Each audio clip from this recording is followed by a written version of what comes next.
3, 2, action. Anin, kamu ini aja nggak bisa. Saya udah ajarin kamu berkali-kali loh. Kamu kok masih belum bisa ngelakuin? Maaf Bu. Kamu ya sih? Itu loh. Sekali lagi. Maaf, please. Harga predator, menetapkan harga secara predator. Predator gimana sih? Membunuh, menyerang gitu ya.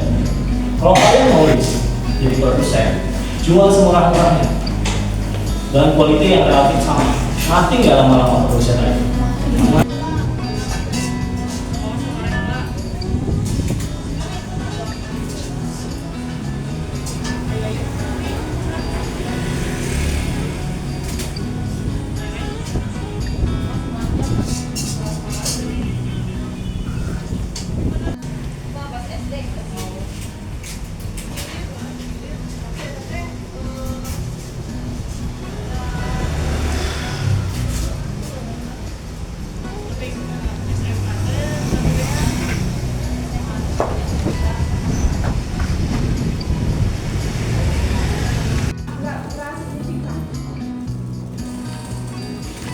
Misalnya paling 20% dari total saham yang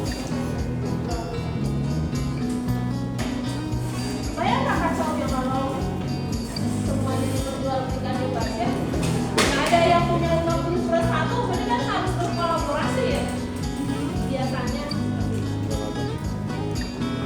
Atau 50+1 itu dikuasai oleh misalnya adik kakak gitu loh. Walaupun nggak ada satu orang yang memegang 50+1. Oke, ini karakteristik corporation, keuntungan sama kerugian.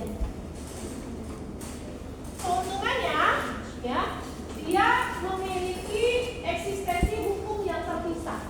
Jadi beda dengan kalau perusahaan perseorangan kan nggak ada legalitas yang kuat ya, jadi hukumnya nggak kuat ya paling.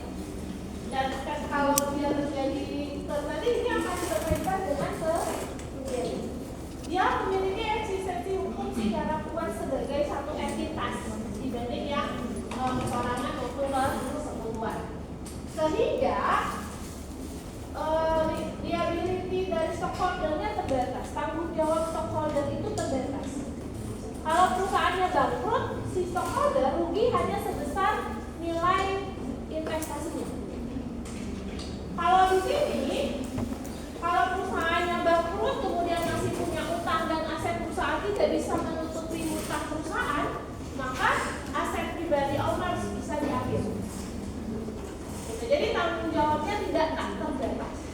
Yang jadi bisa menjamak aset pribadi. Kalau yang ini enggak. Kalau perusahaannya bangkrut, berarti misalnya kemudian harus bayar utangnya udah sebesar investasi kita saja ruginya, nggak akan mengambil aset pribadi stockholder. Oke. Kemudian mudah untuk transfer ke pemilikan, apalagi kalau dia PBK. Ya kan mudah misalnya, udahlah saya mah capek ngurus perusahaan ini meskipun kamu punya sahamnya banyak, wow, ganti ke pemilikan. Ya kan? Itu mudah diperjual. Apalagi yang PBK ya. Kemudian mempunyai kemampuan untuk mengapprove kapital, mengambil tambahan modal dengan cara apa? Menjual saham baru. Ya kan kalau butuh modal, pilihannya mau minjam, mau jual saham baru. Ya kan kalau mau jual saham baru berarti si komposisi stockholder berubah, ya kan pertimbangannya. Oke, kemudian karena dia tadi ya segalnya bagus, kemudian ini dan ini secara keberlanjutan hidup dia lebih strong dibanding yang dua tadi.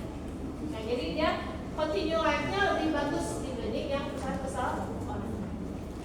Kemudian ada corporate management ya.